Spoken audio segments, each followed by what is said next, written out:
Hey, thanks for joining me today. We're going to talk about the S.P.I.N method. So I'm assuming that you found this either through the S.P.I.N journal or through the university's website. So I want to give you a brief overview of what the S.P.I.N method is, what it's used for, kind of how it came into existence, really, and how you can use it to change your life. So the S.P.I.N method, S.P.I.N, specific proactive introspective neuroplasticity. I know that's a long title, but hang with me. We'll explain each one of those pieces so you understand a little bit more about what they mean. Hence the reason we call it S.P.I.N method. It's definitely easier to say and easier to remember. So the S.P.I.N method really came into being because of some thoughts and some feelings that I'd been having for a long time about the negative nature of kind of a human existence, if you will, this negative aspect to who we are. And after doing a bunch of research and reading, a lot of different sources and some great books on the subject, I found a lot of researchers and other people in the kind of the self-development world that were really feeling the same thing that I was, that we as human beings have this default towards negative. Now, I don't want you to think that that's bad. If you've read in the S.P.I.N journal, in the introduction, there's some examples that I give in there about how this really benefits us as human beings, right? It's a protective mechanism, really. It evolved as we evolved to keep us safe. Now, this made a lot more sense when we lived in a world that was quite a bit more dangerous than the world that we live in, especially physically speaking. The world we live in now is definitely not as dangerous as it was hundreds of years ago. Right? We live in a mostly secure world, understanding that not everybody in the world lives obviously in great circumstances right now. And that's something that we as human beings can definitely help out and make better. But even in those situations, they're still better off and safer than they were hundreds of years ago.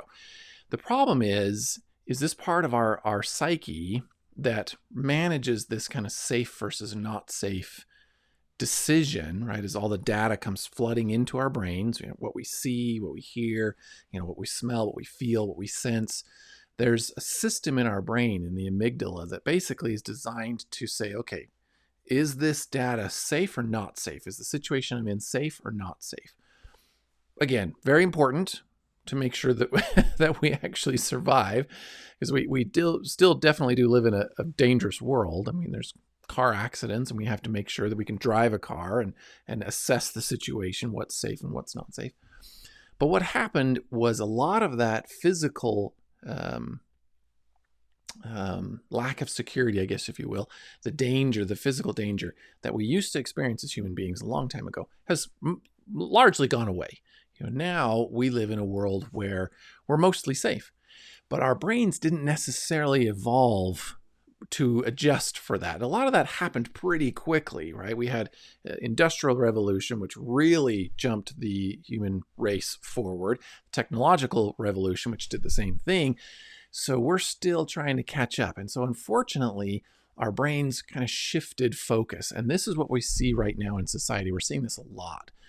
This kind of really divisive attitude that is somewhat prevalent in our society. Lots of people are angry and outraged about everything, right? Instead of becoming more united as a human race, we're really becoming more divided. We're finding more ways to push people away, to keep ourselves isolated.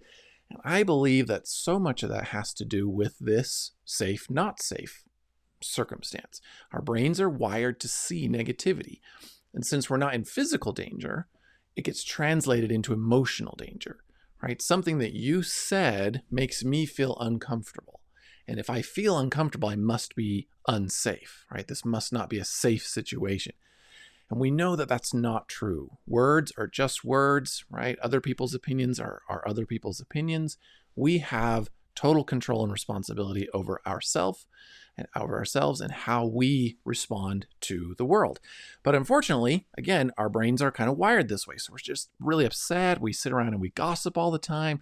I mean, you can see this. You picture a group of people, if they're together, how long does it take, if they're not talking like even a specific directed topic, how long does it take for that conversation to shift to the things that they're upset about, or the things they're angry about, or, oh, so-and-so did this and so-and-so said this, and I've been so wronged in one way, shape, or form or another. I truly believe that that is a product of our wiring, product of the way our brains are wired to handle life.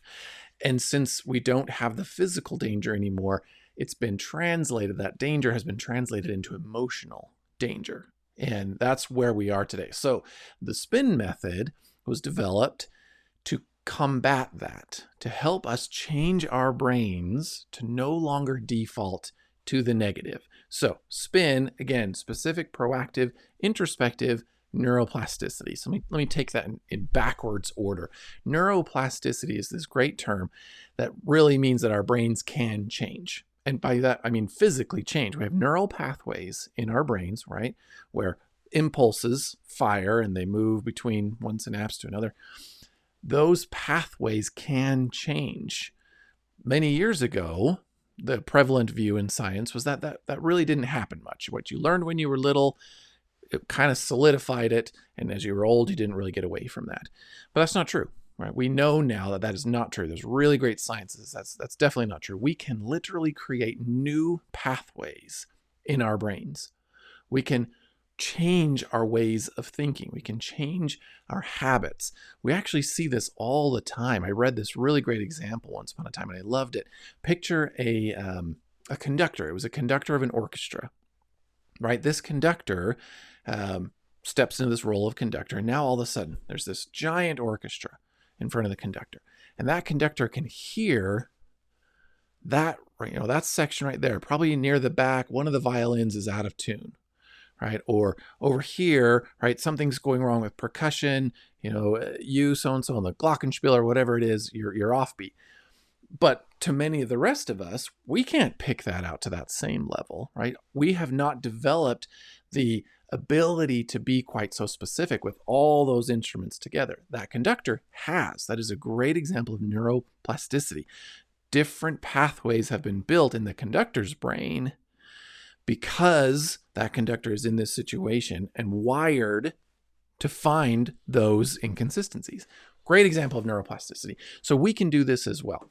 The S.P.I.N method is designed around that basis. Once we put enough practice into play and we really take this seriously, repetitively, we can change the pathways of our brain. We can stop seeing the negative so much and start seeing the positive, right? The example that I give in the S.P.I.N journal, do you see the flowers or the black widow? Now, it's good to see that black widow, right?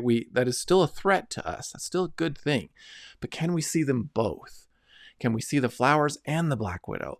Because we live in a situation where that black widow is not as dangerous as it used to be. We have access to good medical care. Still dangerous. Please don't go playing with black widows. But it's not as dangerous as it used to be because most of us have relatively quick access to medical care. So can we see both now? Can we still notice that black widow and see the daisy and remember the daisy and the flowers that are around that rock?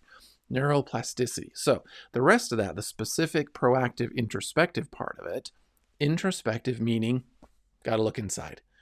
This takes a lot of inner work to do.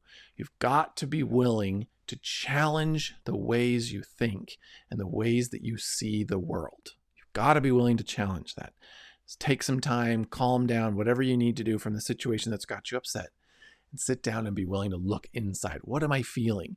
What am I thinking? Step outside of those things and be able to analyze them. Why am I feeling what I'm feeling? Why am I thinking what I'm thinking?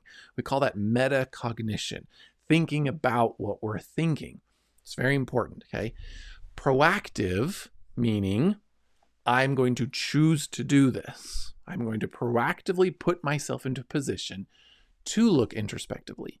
I'm going to proactively make this decision to challenge the way I'm thinking. I'm not reactive. I'm not being forced into this. I am proactively doing it. That's very important in the success of this model.